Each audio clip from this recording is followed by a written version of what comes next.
आज जो हमारे गेस्ट हैं यहाँ पर पीछे बैक स्टेज पर, वो इंडिया की टॉप एडटेक कंपनीज में से एक कंपनी के फाउंडर हैं। आप लोगों ने नाम सुना होगा, Utkarsh classes Jodhpur. Please give an energetic and warm welcome to the one and only doctor Nirmal Gehlot.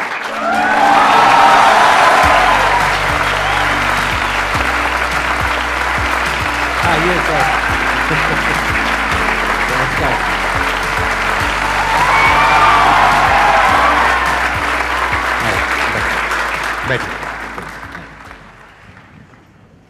सबसे पहले संदीप सर के बारे में कहना चाहूँगा कि संदीप सर जैसे और लोग भी आपसे कई जो मोटिवेट हुए होंगे, 2012 में जो आपका लाइफ चेंजिंग जो सेमिनार था, मैंने भी उसको अटेंड किया था और इतना ज़बरदस्त उससे मैं प्रभावित हुआ। और उस पूरे वीडियो में कई सारी चीज़ें हैं जो आज भी सब बच्चे अगर देखें तो आज भी उसको ग्रहण कर सकते हैं। लेकिन उसमें जो लास्ट में जो आप कहते हैं ना कि देखिए आज तुम्हारे अंदर एक भूख है कुछ करने की, कुछ बढ़ने की, लेकिन लाइफ में एक दिन ऐसा आएगा कि तुम्हें जितना चाहिए उससे तुम्हारे पास में कुछ ज़्यादा होगा, उस समय तुम किसी भूखे की, गरीब की मदद कर देना।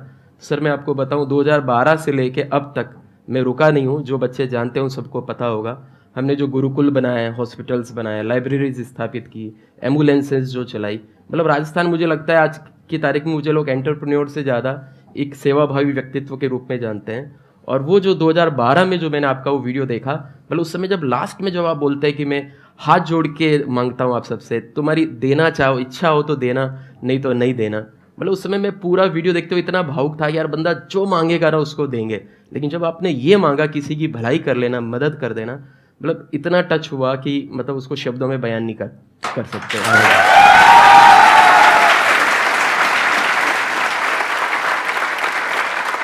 13 सितंबर 2002 को हमने शुरू किया था जोधपुर से ही। एक घर लिया था जिसमें 2 कमरे थे, रसोई थी, जो टेबल जो होती है काउंसलिंग की टेबल, वो मेरी स्टडी टेबल थी, वही मैं लेके आया था। और जो रसोई का किचन का जो प्लेटफॉर्म होता है वहीं पे हमने कंप्यूटर रख के, और मेरा छोटा भाई जो कंप्यूटर का काम जानता था उसको भी साथ लेके आए। सुबह 4 बजे इंस्टीट्यूट पहुंच जाते, साफ़ सफाई करके अच्छे से बन ठन के तैयार होके, और 7 बजे रेडी रहते थे कि आप कोई स्टूडेंट आए, पढ़ाना है, काउंसलिंग करना है, शुरू करना है। तो कितने टाइम बाद आपको रिजल्ट मिलना शुरू हुआ? रिजल्ट मुझे लगता है हमें 1 महीने के अंदर अंदर आना शुरू हो गया। 4 बच्चों से हमने शुरू किए, 15-20 दिन में 40 भी हो गए। और जिस बिल्डिंग में मैंने शुरू किया था 2 महीने बाद में हमें वो चेंज करनी पड़ी, तो छोटी पड़ गई जगह। छोटी पड़ गई जगह। लेकिन स्पेशली मैंने देखा कोविड के टाइम पे जिस तरह से ऑनलाइन आपने जो ये ट्रांजिशन किया, जबकि ऑफलाइन देखा जाए तो आपका अच्छा खासा चल रहा था, आपको जरूरत नहीं थी ऑनलाइन ज़्यादा कुछ करने की, बट आप बड़े सही टाइम पे ऑनलाइन आए, जिसकी वजह से आई थिंक इतना आप एक्सपैंड कर पाए। फरवरी 2017 की बात है, हमारे एक ऑफिस बॉय जो है उसकी शिकायत एक सेंटर मैनेजर करता है कि सर आजकल सफाई में ध्यान नहीं देता है। मैं कहा क्यों, क्या करता है उस समय? कि सर उस समय बैठे बैठे यूट्यूब पे वीडियो देखा करता है। मेरे दिमाग में एकदम आया, हम तो वो इंटरनेट कैफ़े वाले ज़माने के लोग जहाँ 50-50 रुपये आधा घंटे के देते थे। मैंने सोचा यार ऑफिस बॉय जो है ये अफोर्ड कैसे कर पा रहा है। फिर पता चला कि उसने लाइन में लग के सप्ताह भर पहले जियो की सिम खरीद ली थी और रोज का उसको डेटा फ्री था, 1 GB डाटा फ्री मिल रहा है। राइट। बस वहीं से माइंड स्ट्राइक किया कि यार ये जो है कुछ बड़ा बदलाव आने वाला है। तो उस समय हमारा एकदम तुरंत आया कब हमें भी स्टूडियो बनाना है और इस फील्ड में आगे जाना है। ऑनलाइन एजुकेशन जो है ये आने वाले दिनों में विद्यार्थी जो है अगर गाना सुन सकता है, मूवी देख सकता है, तो निश्चित रूप से आने वाले दिनों में एजुकेशन भी जो है वो यूट्यूब चैनल के माध्यम से कर सकता है। तो वहाँ से फिर हमारा ऑनलाइन एजुकेशन का थॉट जो है वो स्टार्ट हुआ। और इसलिए मैं हमेशा कहता हूँ आइडिया कहीं से भी मिले उसको ले लीजिए। हमने एक ऑफिस बॉय से जो है वो आइडिया ले लिया। हमारे लिए तो आज वो भगवान की तरह है भाई कि उसने छोटी सी लापरवाही बरती, लेकिन उसने सही सही बता दिया कि भाई मैं किस कारण से इसमें जो है गड़बड़ कर रहा हूँ। वो ऑफिस बॉय है अभी भी आपके साथ? बिल्कुल बिल्कुल है, बिल्कुल है। अभी मैंने देखा कि आपका जो मेन चैनल है उत्कर्ष क्लासेस जोधपुर के नाम से, वहां पे 1 करोड़ सब्सक्राइबर्स पूरे हुए हैं अभी रिसेंटली। उसके लिए बहुत बहुत congratulation. Thank you sir, thank you.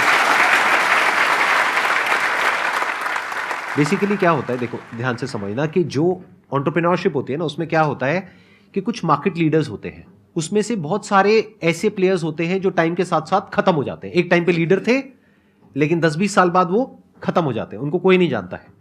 और कुछ ऐसे होते हैं जो वक्त के साथ साथ बदलते रहते हैं। तो सर जो हमारे साथ बैठे हैं वो उनमें से एक है। इसमें करते हुए चैलेंजेस भी होता है। एडटेक में आप देखेंगे जनरली तो लोग टियर 1 टियर 2 सिटीज से हैं। मैं जोधपुर से हूँ, टियर 3 सिटी से। पिताजी मेरे टीचर रहे, मुझे भी कहीं ना कहीं अंदर से था कि मैं पढ़ा सकता हूँ। और मैंने 9th क्लास से भी ट्यूशन पढ़ाया। जब मैं 9th में था तब मैंने 9th को पढ़ाया, मतलब मैंने अपनी पहली अर्निंग 9th क्लास से कर ली थी। तो मैं यूथ को सबको यही कहना चाहता हूँ कि ज़िंदगी में जो परीक्षाएं जो है वो आपकी स्कूल की, कॉलेज की, कंपटीशन की परीक्षा जो है वो बहुत ज़्यादा मायने नहीं रखती है। जीवन की एक परीक्षा वो अलग ही प्रकार की परीक्षा है। आज हमारी कंपनी में कई सारे IITian और सर्विस कर रहे हैं, हम नहीं कर पाए तो नहीं कर पाए, कोई दिक्कत नहीं। तो इसलिए मैं हिंदी मीडियम का हूँ, मैं Tier 3 सिटी से हूँ, या मेरा आर्ट्स है या ये है, ये मतलब नहीं। और जितने भी पेरेंट्स हैं, आपकी वीडियो को सब लोग देखते हैं, पेरेंट्स को भी चाहिए कि अपने बच्चों को पूछ के, उसको शांति से बिठा के उसको कहे कि तुम खुद बताओ तुम क्या बनना चाहते हो। इससे पहले कि हम आगे बढ़ें और ऑडियंस आपसे क्वेश्चंस पूछे, मेरे माइंड में एक क्वेश्चन आ रहा है कि जैसे अब ये जो एडटेक कंपनीज हैं ये सब वेल फंडेड हैं, क्या आपके पास में भी फंडिंग है या आप सब कुछ खुद ही कर रहे हैं? नहीं सर, हमारे ऊपर अभी 1 रुपये भी डेट नहीं है, खुद ही कर रहे हैं। विद्यार्थियों का प्रेम जो है वही सबसे बड़ी फंडिंग है, उसी से लेके हम चलते हैं। सर जैसे कि अभी हम सर अभी बैंकिंग की तैयारी कर रहे हैं, बट सर कभी कभी मन करता है कि इसे बिजनेस स्टार्टअप करने का। फिर लगता है कि नहीं, हम मैथ्स में स्ट्रांग है, हम बैंकिंग एग्जाम क्रैक कर सकते हैं। फिर लगता है कि नहीं, बिजनेस में भी कर सकते हैं। तो सर वो डाइवर्सन समझ नहीं आता कि मीन्स इनिशिएटिव ले कि नहीं ले, उसमें कन्फ्यूजन रहता है बहुत ज़्यादा। मतलब जब इनका चैनल देखते होगे तो बैंकिंग की तैयारी करते होगे, मेरा चैनल देखते होगे तो मन करता होगा यार बिजनेस कर लेते हैं। Yes sir. तो अब सवाल ये उठता है, मेरा चैनल देखें या इनका चैनल देखें, बताइए सर। मन जो है ना वो आपका ये करूं वो करूं, इवन पढ़ते समय भी आपका मन बैंकिंग का एग्जाम की तैयारी करते हुए हो सकता है उसमें भी मन नहीं लगेगा, और बाद में धंधा करोगे बिजनेस में, उसमें भी लेके मन नहीं लगेगा। तो ये थोड़ा मन वाली प्रॉब्लम है। थोड़ा सा बुद्धि जो है उसको, मन को कंट्रोल अगर करोगे, थोड़ा सा ध्यान लगाओगे, थोड़ा सा 10-15 मिनट बैठ के सोचोगे कि किधर मेरा पैशन है, किधर मुझे जाना है, तो आपको खुद को अंदर से लेके जवाब मिलेगा। और मन तो इतना चंचल है ना, मन के बारे में लिखा हुआ है कि मरकटश्च सुरापाई तन वृश्चिक दंसकम। मरकट कहते हैं बंदर को, बंदर तो खुद ही उछल कूद करने वाला होता है। और मरकटश्च सुरापाई, बंदर को सुरा मतलब शराब पिला दो, और तन वृश्चिक दंसकम, उसको बिच्छू और कटा दो। तो बंदर को शराब पिला के बिच्छू डसवा दो, ऐसा मन है। और उस मन को कंट्रोल करने वाली बुद्धि है। तो आपका जो ये विचलन है उसमें आपको खुद को ही शांतिपूर्ण बैठ के, नहीं तो अभी मैंने आपको सलाह दे दी कि भाई तुम बैंक के एग्जाम की तैयारी मत करो, बढ़िया है बिजनेस कर लो, मैंने भी किया, और पता चला बिजनेस नहीं चला, आगे कोस हो गया हम दोनों को। तो कुल मिला के ये है कि मतलब सोच लो, लाइफ में 2-3 ऑप्शंस भी कई लोग रखते हैं, भाई पहले ये करेंगे बाद में ये करेंगे, इस प्रकार से भी लेके हो सकता है। लेकिन ये पूरा आपका ही कॉल है, मतलब आपको खुद को ही बैठ के अच्छे से सोचना होगा। अच्छा, मैं आपसे कुछ क्वेश्चंस पूछूंगा, आप मेरे को जवाब देना। Yes sir. क्या आपके माइंड में जैसे कहीं भी कुछ भी होता हुआ देखते हो, क्या ये थॉट आता है कि ये काम क्या हो रहा है, वो काम क्या हो रहा है, इसको मैं भी बेच सकता हूँ, इसको मैं ये कर सकता हूँ, यहाँ से पैसा कमा सकता हूँ? सर जैसे कि हम ऐसा नॉर्मल तरह से बताएं सर, तो हम एक बार रोड पर चल रहे थे, 2 गोलगप्पे की दुकान थी, और एक गोलगप्पे वाला दुकान वाला नॉर्मल तरीके से दे रहा था, तो उसका इतना बिक नहीं रहा था। पर वही दूसरा गोलगप्पा वाला इंसान उसमें प्याज काट के, एक्स्ट्रा तरीके से नहीं, तो आलू में प्याज काट डाल के देना, वो बंदा वैसे बांट रहा था। तो सर उसका ज़्यादा कस्टमर उस पर ज़्यादा अट्रैक्ट हो रहे थे, जबकि उसने कुछ किया नहीं, सिर्फ एक इनिशिएटिव उठाए थे। तो वही सोचा था कि बिजनेस में अगर कुछ एक नया चीज़ ला देना तो बिजनेस सक्सेस होने का रेट ज़्यादा होता है। और बताओ, और कहाँ पे क्या नजर आया आपको? बिकॉज मैं क्या समझने की कोशिश कर रहा हूँ, देखना ध्यान से समझना, जो एंटरप्रेन्योर्स होते हैं ना, उनका दिमाग 24 घंटे यही चल रहा होता है कि जैसे फॉर एग्जाम्पल कहीं जाएंगे, किसी इंस्टीट्यूट में ज्वाइन करेंगे, तो उनका दिमाग यहाँ नहीं चलेगा कि मेरे को इसको क्रैक करना है, वो ये सोचेंगे इंस्टीट्यूट वाला कितना कमा रहा है। अच्छा, क्या ऐसा हो सकता है मैं अपने किसी फ्रेंड को इस इंस्टीट्यूट में ले आऊं और यहाँ पे पहले से बात कर लूं और मेरे को कमीशन मिल जाए? सर कर रखा तो आपका एंटरप्रेन्योर का दिमाग है। सर ये टेलीपैथी कहेंगे। मैंने ग्रेजुएशन के बाद में तैयारी के लिए, कंपटीशन की तैयारी के लिए मैं जयपुर गया, और वहाँ पे 3-3, 4-4 दिन अलग अलग कोचिंग में जाके मैंने डेमो लिए, और मुझे वहाँ पे लग रहा था अरे यार इनसे बढ़िया तो मैं ही पढ़ा सकता हूँ और मैं भी अच्छा कर सकता हूँ। इतने सारे स्टूडेंट्स इनके पास में, हाँ। तो अपने को कंपटीशन की तैयारी तो नहीं करनी है, अपन भी कोचिंग खोलेंगे। मुझे एग्जैक्टली नहीं पता कि आपने ऐसा सोचा है नहीं सोचा, बट मैं गेस करता हूँ, आप बताना कि मैं ठीक कह रहा हूँ या गलत कह रहा हूँ। जैसे वो सुहानी शाह वाला सेशन देखा था ना आप लोगों ने, माइंड रीड करती है वो, तो अब मैं सर का माइंड रीड करने की पूरी कोशिश करूंगा, ठीक है? तो सर अब आप बताएंगे कि मैं सही कह रहा हूँ या गलत कह रहा हूँ। जिस वक्त आपने सोचा होगा, जब वो इंस्टीट्यूट्स में आप गए होगे अलग अलग कोचिंग में, और ये वो पहले तो आपके माइंड में थॉट आया होगा कि इनसे बढ़िया मैं पढ़ा सकता हूँ, जो अभी आपने खुद बताया। अब जो आपने नहीं बताया वो मैं बताने की कोशिश करता हूँ। आपके माइंड में ये भी थॉट आया होगा कि इन बच्चों को यहाँ से पढ़ने के लिए जोधपुर से वहां पे जाना पड़ता है। बिल्कुल बिल्कुल बोला सर ने।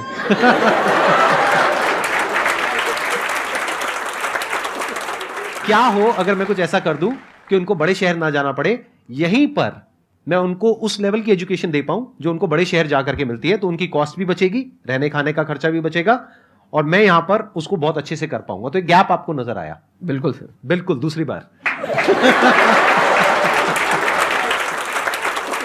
तो भाई साहब ऐसा है कि आपने जो क्वेश्चन पूछा है कि अगर तो आपका माइंड ऐसे ही चलता है, हर जगह आपको अपॉर्चुनिटी नजर आती है। जैसे दो तरह के लोग होते हैं, एक होते हैं उनके सामने भी ले जाकर के अपॉर्चुनिटी रख दोगे ना, वो कहेंगे अरे इसमें तो कुछ नहीं है, बेकार है, ये तो सब कर लेंगे, अरे इसमें क्या है, ये है वो है, वो हजार कमियां निकाल देंगे। और अगर कोई ऐसी जगह है जहां पर के लोग हजारों कमियां निकाल रहे हैं, फिर भी आपको अपॉर्चुनिटी नजर आ रही है, आप कह रहे हो नहीं नहीं नहीं नहीं, देखो यहां पर तो बहुत कुछ हो सकता है।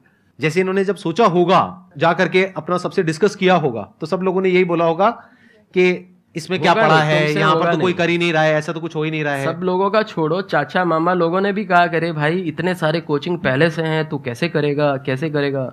यहाँ छोटे शहर में बैठ के बस उसी समय तो उसी समय शुरू होना है कि हाँ, अब हमें करके दिखाना, अब करके दिखाना। ये सेम कहानी होती है हर एंटरप्रेन्योर की, मेरी कहानी, इनकी कहानी, और जितने भी एंटरप्रेन्योर हैं सबकी कहानी सेम मिलेगी। तो अगर ये थॉट बार बार चल रहा है, ऑटोमेटिकली चल रहा है, और चाह करके भी आप इससे पीछा नहीं छुड़ा पा रहे हो, तो अब आपके लिए बिजनेस है।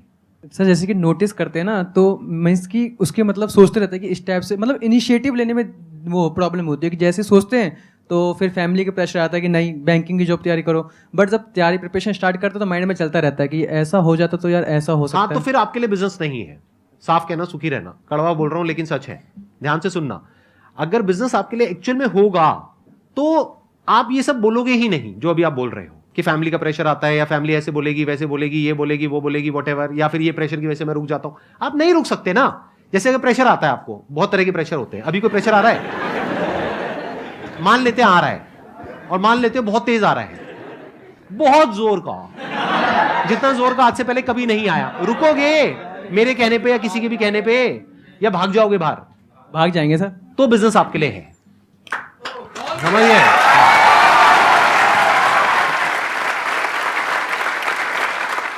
बिजनेस कब करना चाहिए? जब चाह करके भी आप खुद को रोक नहीं पा रहे हो, आपका दिमाग हट ही नहीं रहा है इस सब से, दिमाग में नंबर्स घूमते रहते हैं, दिमाग में 24 घंटे यही घूमता रहता है, ये क्या काम कर रहा है, ये कैसे पैसा कमा रहा है, ऐसे कैसे कमाई होती है, ये होती है वो होती है, ऐसे क्वेश्चन चल रहे हैं आपके माइंड में 24 घंटे। तो बिजनेस आपके लिए है। जीवन में वैसे कोई भी काम करना है ना, तो सफलता के लिए 5 चीज़ें चाहिए। भगवान श्री कृष्ण ने गीता में 18वें अध्याय के 14वें श्लोक में कहा है, अधिष्ठानम तथा कर्ता कर्णम च पृथक विधम विविधाश्च पृथक चेष्टा देवम चैवात्र पंचमम। अधिष्ठानम तथा कर्ता, सबसे पहले अधिष्ठान मतलब फाउंडेशन, आपका उद्देश्य क्लियर होना चाहिए कि मुझे क्यों करना है, क्या करना है, कैसे करना है, ये सब दिमाग में क्लियर होना चाहिए। अधिष्ठानम तथा कर्ता, ये क्लियर किसको होना चाहिए? कर्ता मतलब खुद को, करने वाले को होना चाहिए। फिर तीसरा है कर्णम च पृथक विधम, कर्णम में अपनी जो सारी इंद्रियां भी हैं, कर्णम में उपकरण जितने भी हैं वो सब भी। चौथा मैंने क्या बताया? विविधाश्च पृथक चेष्टा, विविध प्रकार की अलग अलग चेष्टाएं करनी पड़ेगी। और फिर 5वां है देवम कृपा, ईश्वर की कृपा भी साथ में लेके चाहिए। वैसे जो 4 काम जो अच्छे से करता है उस पर देव कृपा जो है वो ऑटोमेटिक हो ही जाती है। तो ये सबको ध्यान रखना। क्या बात। सर मैं आपसे जानना चाहूंगा, based upon your entire experience of life, ये जो लोगों की एज ग्रुप है वो अराउंड 20 साल के आसपास है, इनको सिर्फ एक सलाह देनी हो तो वो सलाह क्या होगी सर? सर आपने अपने एक लाइफ चेंजिंग सेमिनार में जो लास्ट में जो कहा था ना कि ज़िंदगी ऐसी जीनी है हर तरीके से कि लास्ट में जाते हुए कहो कि वाह मज़ा आ गया।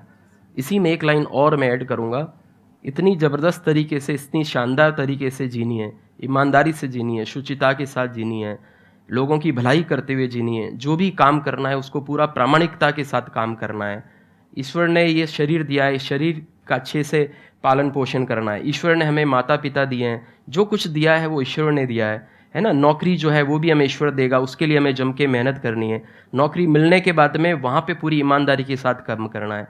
और मन में ये रखना हमें कि हम सबको ईश्वर ने यहाँ पे एक रोल निभाने के लिए भेजा है, एक पारी खेलने के लिए भेजा है, और वो रोल निभा के वो पारी खेल के वापस हमें लौट जाना है। और जब हम लौटें ना, तो लौटते समय जब हम पीछे मुड़ के अपनी ज़िंदगी को देखें तो खुशी के आंसू जो है उस समय आपके आए, दुख के पश्चाताप के वो आंसू आपको नहीं आए। और जब आप यहाँ से विदा हो तो देवता लोग जब आप पारी समाप्त करके जब जाओ अपना बैट लेके और मुस्कुराते हुए शतक मार के, तो सारे देवता लोग जो है जम के ताली बजाए, वाह शाबाशी दे बंदा, क्या गजब की पारी खेल के आया है। क्या बात है, बहुत बढ़िया।